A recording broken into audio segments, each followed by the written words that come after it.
الحمد لله رب العالمين والصلاة والسلام سيدنا محمد وآله وصحبه أجمعين.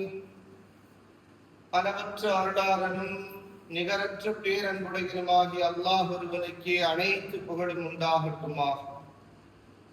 இருளக தூதர் கருணை நாயகம் காவுங்க நபிகள் நாயகம் ஸல்லல்லாஹு அலைஹி வஸல்லம் அவர்கள் மீதும் அவர்களுடைய அடிச்சுவடுகளை அப்படியே பின்பற்றிய சத்திய சஹாபாக்களின் மீதும் குறிப்பாக அல்லாஹுடைய அடியார்களாக அமர்ந்திருக்கக்கூடிய நம்மின் மீதும் அல்லாஹுடைய வற்றா கிருபை என்றென்றும் குன்னி நிலவட்டுமாக. முதல் மனிதராம் ஆதம் அலைஹிஸ்ஸலாத்து வஸ்ஸலாம் அவர்கள் மண்ணின் மூலமாகத்தான் படைக்கப்பட்டார்கள். அந்த மண்ணுடைய குணங்களுக்கு ஏற்றவாறுதான் மனிதனுடைய குணங்களும் நிறங்களும் மாறுபட்டு இருக்கிறது. இன்றைய ஆராய்ச்சியாளர்கள் சொல்லும் போது கூட இந்த மண்ணில் பார்த்தீங்கன்னு சொன்னா 12 விதமான தனிமங்கள் இருக்கும். ஹைட்ரஜன், நைட்ரஜன், பாஸ்பரஸ், துத்தநாதம், இப்படி என்னென்ன விஷயங்கள் தனிமங்கள்லாம் இருக்குதோ இது அப்படியே மனித உடல்லையும் இருக்கும். இன்னைக்கு ஒரு உடம்புல இருந்து அந்த 12 தனிமங்களையும் பிரிச்சு எடுக்கலாமா அப்படின்னா எடுத்தரலாம். அதே மாதிரி மண்ணிலையும் மண்ணில் என்ன தனிமங்கள்லாம் இருக்குதோ அந்த 12 விதமான தனிமங்கள் அதே போன்று மனிதனுடைய உடலிலும் இருக்கிறது.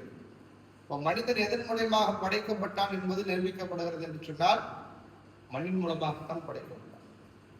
அதனால்தான் நபிகள் நாயகம் ஸல்லல்லாஹு அலைஹி வஸல்லம் அவர்கள் மண்ணுக்கும் மனிதருக்குமான தொடர்புகள் நிறைய இருக்கிறது. இந்த மண்ணின் மேல போகும்போது மனிதன் பெருமானார் ஸல்லல்லாஹு அலைஹி வஸல்லம் அவர்கள் ரொம்ப பணிவான முறையில போவாங்க. தங்களுடைய பார்வைகளையை தாழ்த்திக்கிட்டு இந்த மண்ணில் நடக்கும் போது கூட ஒரு பணிவான முறையில் நடப்பாங்க. அல்லாஹ் குர்ஆன்ல சொல்றா, இந்த மண்ணின் மீது நடக்கும் போது நீங்கள் பெருமையோடு நடக்காதீர்கள்.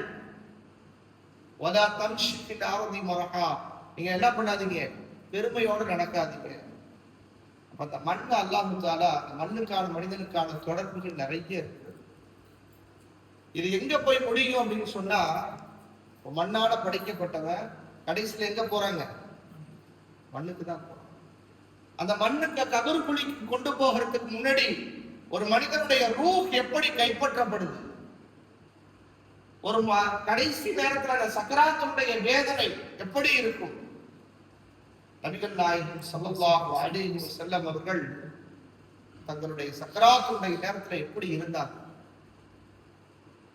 இஸ்ராயில் அலைஹிஸ்ஸலாத்து வஸ்ஸலாம் அவங்க வந்து கேட்டாங்க, நபியே, இதற்கு முன்னால் நான் யாரிடத்திலும் அனுமதி கேட்டது கிடையாது, ஆனால் உங்களிடத்துல நான் அனுமதி கேட்கிறேன் யா ரசூலுல்லாஹ் அப்படின்னு சொல்லிட்டு ரூஹை கைப்பற்றதுக்கு அனுமதி கொடுக்க முடியுமான்னு கேட்டாங்க. ரசூல் ஸல்லல்லாஹு அலைஹி வஸல்லம் சொன்னாங்க, அல்லாஹ்வுடைய உத்தரவை நீங்க செய்யுங்க, உலகத்துல யாருக்கும் அனுமதி கேட்டது. அப்ப அந்த ரூஹை எடுக்கக்கூடிய தருணத்துல மிகப்பெரிய ஒரு வலியும் வேதனையும், அந்த சக்கராத்தினுடைய வேதனை அதிகமாக இருந்துச்சா அந்த ரூஹை எடுக்கும் போது. கேட்டாங்களா நபி ஸல்லல்லாஹு அலைஹி வஸல்லம், இவ்வளவு கடுமையா இருக்குது, ரூஹ் எடுக்கிறது இவ்வளவு கடுமையா இருக்குது அப்படின்னு கேட்டாங்க. யா ரசூலுல்லாஹ், இந்த உலகத்திலேயே ரூஹ் எடுக்கப்பட்டவர்களில் மிகவும் இலகுவானவர்கள் நீங்க மட்டும்தான் யா ரசூலுல்லாஹ், உன்னுடைய உம்மத்துக்கு ரொம்ப கடினமாக இருக்கும்.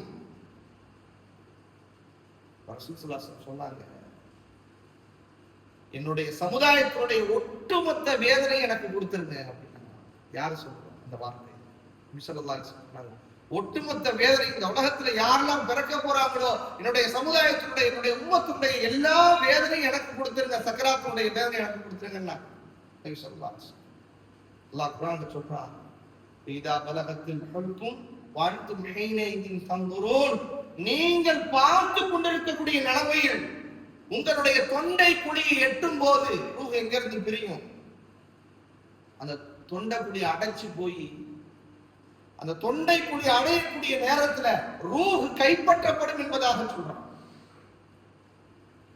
அந்த ரூஹ் கைப்பற்றணும்னு அந்த கைப்பற்றதுக்கு முன்னாடி அந்த மலக்குகள் சொல்லுவாங்க, நல்லடியார்களாக இருந்தால் நல்லடியார்களாக இருந்தால் முக்மின்தாரிகளாக ஈமான்தாரிகளாக இருந்தால் என்ன சொல்லுவாங்க, நறுமணமான ரூஹே, என்னங்க மீன்களை பார்த்து நறுமணம் பெற்ற ரூஹே, அல்லாஹ்வுடைய உத்தரவோடு வெளியேறு, கண்ணியமான முறையில வெளியேறு. யா அய்யுஹன் நஃப்ஸுல் முத்மஇன்னத்து இர்ஜிஇ இலா ரப்பிகி ராதியத்தன் மர்தியா, பொருந்திக் கொள்ளப்பட்ட நிலைமையில அல்லாஹ்விடத்துல மீண்டு வா. அதை எடுக்கும் போது ரொம்ப இலகுவான முறையில அவங்க எடுப்பாங்க. ஒரு சில கஷ்டங்கள் அந்த ரூஹினுடைய எடுக்கக்கூடிய தருணத்துல இருந்தாலும் ஒரு நறுமணத்தோட அந்த ரூஹ் எடுக்கப்படுது. அதே ரொம்ப கொடூரமான ஒரு ரூஹ் கைப்பற்றுதல் எப்படி இருக்கும் அப்படின்னு சொன்னா நபி ஸல்லல்லாஹு அலைஹி வஸல்லம் சொல்றாங்க, கெட்டடியார்களாக இருந்தால், குஃபார்கள் உள்ளவங்களா இருந்தா, இறை நிராகரிப்பாளர்களாக இருந்தார்கள் சொன்னால் ரம்பத்தை வச்சு அறுப்பாங்கல்ல, உடம்புல ஏதாவது ஒரு சின்னதா ஒரு பிளேடு கீறிடுச்சுன்னா நம்மளுக்கு வலி எப்படி இருக்கும். ஆனா அதே ரம்பம் இருக்குது, அந்த ரம்பத்தை வச்சு அறுத்தா எப்படி இருக்குமோ அவ்வளவு கடுமையாக இருக்கும். அல்லாஹ்வால் சபிக்கப்பட்டவனே அப்படின்னு சொல்லி அவனுடைய ரூஹு கேவலமான முறையிலே எடுக்கப்படுது. இந்த ரூஹை எடுத்தோடனே எங்க கொண்டு போறாங்க அப்படின்னு சொன்னா வானத்துக்கு கொண்டு போறாங்க. எங்க கொண்டு போறாங்க? வானத்திற்கு கொண்டு போறாங்க. கொண்டு போகும்போது முதல் வானத்துல இருக்கக்கூடிய மலக்கிடத்துல அனுமதி கேட்கப்படுது. ரூஹ் கொண்டு வரப்பட்டிருக்குது அப்படின்னு நல்லடியார்களாக இருந்தால் அந்த வாசல் திறக்கப்படுது. முதல் வானத்தினுடைய வாசல் திறக்கப்பட்டு அந்த ரூஹ போய் இல்லியின் அப்படிங்கிற ஒரு இதுல என்னங்க அல்லாஹ்வால் புரிந்து கொள்ளப்பட்ட ஒரு இல்லின்ற இடத்துல சேர்க்கப்படுது. அதே என்னங்க கெட்டடியார்களாக இருந்தால் அந்த கதவே திறக்காது. ரொம்ப வாடையா இருக்குது, என்ன துர்நாற்றம், அல்லாஹ்வுடைய இணை வைப்பாளர்கள் வந்திருக்காங்களா அப்படின்னு சொல்லி அந்த கதவு மூடப்படுது. அந்த கதவு மூடப்பட்டு மிகவும் கேவலமானவர்களாக அந்த குஃபார்களை எங்க சேர்க்கப்படுது? சிஜ்ஜீன் அப்படிங்கிற அந்த கூட்டத்துல சேர்க்கப்படுது. நல்லடியார்கள் எதிர இருப்பாங்க. அந்த ரூஹ் வச்சுட்டு திரும்பி என்ன பண்ணப்படுதா? அந்த ரூஹ் மீண்டும் கொண்டு வரப்படுகிறதா? கொண்டு வரும்போதுதான் அந்த மையத்தை எடுத்து போகும்போது அந்த மையத்தை என்ன பண்ணுமா? என்னை விரைந்து செல்லுங்கள், நல்லடியார்களாக இருந்தா என்னங்க, நல்லடியார்களாக விரைந்து கொண்டு போங்க. ஆனா கெட்டடியார்களாக இருந்தால், குஃபார்களாக இறை நிராகரிப்பாளர்களாக இருந்தால், என்னை எங்க கொண்டு போறீங்க, என்னை எங்க கொண்டு போறீங்க அப்படின்னு கேட்பாங்க. போயிட்டு அந்த கபர் குழியில என்னங்க, அந்த கபர் குழியில அந்த ஜனாசாவை தூக்கி வைக்கும் போது நல்லடியார்களுக்கு சொல்லப்படக்கூடிய வார்த்தை என்ன தெரியுமா? 3 விதமான வார்த்தைகள் சொல்லப்படுது. ஒவ்வொரு பிடிக்கும். நம்ம போறோம்னா சும்மா மண்ணள்ளி போறது கிடையாது. ஒரு மண்ணை எடுத்து என்னங்க கபர் குழியில கடைசியா போறவங்களுக்கு அவங்களுடைய முகத்தை பார்த்துட்டு அந்த மண்ணை எடுத்து போடுறோம்ல, அதை நபி ஸல்லல்லாஹு அலைஹி வஸல்லம் கற்றுக் கொடுத்தாங்க. மின்ஹா ஸலக்னா பிக்கும், இந்த மண்ணிலிருந்து தான் நாம் உம்மை படைத்தோம். வஃபீஹா நுஈதுக்கும், இந்த மண்ணிலேயே மீண்டும் கொண்டு வந்து விட்டோம். வமின்ஹா நுக்ரிஜுக்கும், இதே மண்ணிலிருந்து மீண்டும் எழுப்புவோம். 3 பிடி. அந்த 3 பிடி மண்ணுக்கு என்னங்க, இந்த வார்த்தையை சொல்லி தான் நம்ம என்ன பண்ணுவோம், இந்த இடத்துல போய் கொண்டு போய் அடக்கம் பண்ணி பஞ்சத்துக்கு பின்னாடி 7 அடி ஓசைக்கு பின்னால், செருப்பினுடைய ஓசைக்கு பின்னால் நீல நிறத்தவர்கள் 2 பேர் வருவார்கள். வந்து அந்த மையத்தை எடுத்து உட்கார வைப்பாங்க. மண் ரப்புக்க, உன்னுடைய ரப்பு யாரு, உன்னை படைத்தவன் யாரு அப்படின்னு கேட்கப்படுமா? ரப்பி அல்லாஹ், அல்லாஹ் தான் என்னுடைய ரப்பு. வமா தீனுக்க, உன்னுடைய மார்க்கம் என்ன, நீ எதுல இருந்த, இஸ்லாத்துல இருந்தியா, எதுல இருந்த, எந்த மார்க்கத்துல இருந்த? தீனுல் இஸ்லாம், இஸ்லாம் தான் என்னுடைய மார்க்கம். ரசூல் ஸல்லல்லாஹு அலைஹி வஸல்லம் நம்முடைய உயிரும் மேலான கண்மணி நாயகம் ஸல்லல்லாஹு அலைஹி வஸல்லம் அந்த இடத்துல காட்டப்பட்ட இந்த மனிதர் யார்?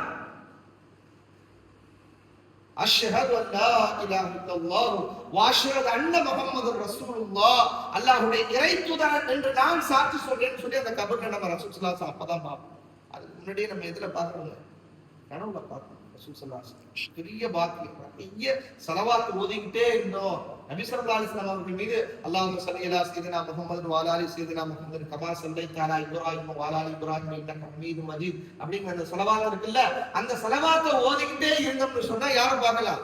நபி ஸல்லல்லாஹு அலைஹி வஸல்லம் கனவுல பார்க்கலாம். ஆனால் ஒவ்வொரு மனிதனும் எங்க பார்ப்பான், அதுலதான் சொன்னான். சரியான விடை கொடுத்து விட்டால் அல்லாஹ் அவனுக்கு சொல்லக்கூடிய வார்த்தை என்ன தெரியுமா? இந்த அடியானுக்கு சொர்க்கத்துடைய வாசலை திறந்து வை, காட்டு. அதுல இருந்து திட்டல் காட்டு. அவனுடைய கபரை விசாலமாக்கி வை, அப்படியே விசாலமாக்கி.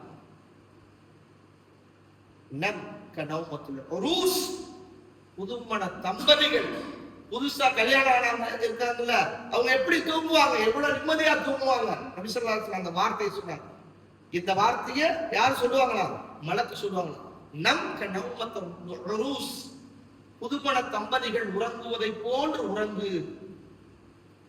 இப்ப அந்த கபர்ல வைக்கப்பட்ட நல்லடியார் சொல்லுவாங்க, அந்த சொர்க்கத்தினுடைய அந்த தென்றல் காசையை சொர்க்கத்தையும் பார்த்ததுக்கு பின்னால், கபர்ல வைக்கப்பட்டதுக்கு பின்னாடி, பார்க்கப்பட்டதுக்கு பின்னாடி சீக்கிரம் கியாமத் நாள் வந்தா நல்லா இருக்கு, உடனே கியாமத் நாள்ல இருந்து என்னை எழுப்புங்கள், மஹ்ஷருக்கு கொண்டு வாங்க, எனக்கு அது கிடைக்க போதேன்னு சொல்லிட்டு அந்த ஆர்வத்தோட சொல்லுவாங்க. அதையும் நபி ஸல்லல்லாஹு அலைஹி வஸல்லம் பதிவு செய்யறாங்க.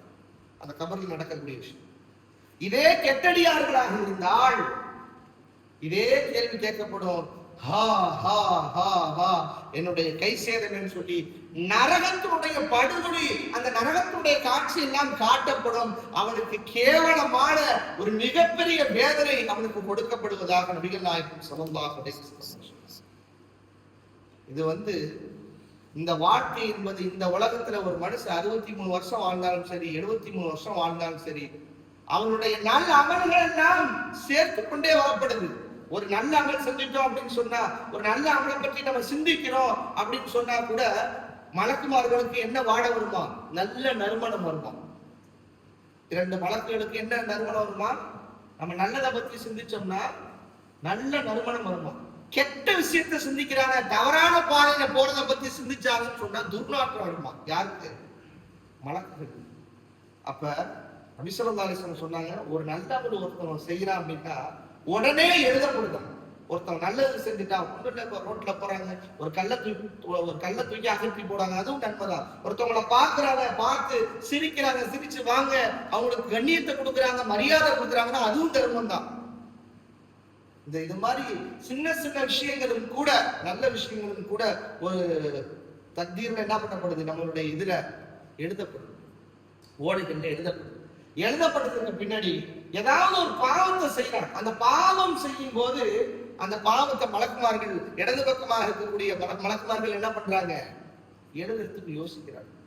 எங்க அல்லாஹ்ட்ட தௌபா கேட்க மாட்டாங்க, அல்லாஹ்ட்ட தௌபா கேட்க மாட்டானா, பாவ மன்னிப்பு கேட்க மாட்டானான்னு சொல்லிட்டு வெயிட் பண்றாங்க. கொஞ்ச நேரம் வெயிட் பண்றாங்க. அஸ்தக்ஃபிருல்லாஹ், என்ன மன்னிச்சிடுறாங்களா, அந்த மாதிரி ஒரு தவறு செஞ்சுட்டேன், என்ன மன்னிச்சிடுறாங்களா, பெத்தவங்க இந்த மாதிரி பேசிட்டேன், இந்த மாதிரி தவறுதலான வார்த்தையை எய்த்து பேசிட்டேன், சீன்னு சொல்லிட்டேன், ஏதோ ஒரு வார்த்தையை பேசிட்டேன், அவங்களுக்குரிய கண்ணியத்தை கொடுக்கல, மன்னிச்சிரியா அல்லாஹ் ஒரு வார்த்தை சொல்லும் போது, அல்லாஹ் சொல்லும் போது என்னங்க அதை பண்ணிக்க, உடனே என்னங்க அதை அனுப்பிச்சிடறாங்க. எழுதாமே இருக்குது, எழுதுறதுக்கு பின்னாடி தௌபா கேட்டாங்கன்னா என்னங்க, அந்த தௌபாவுக்குனால அது எழுதப்படுறது இல்லை.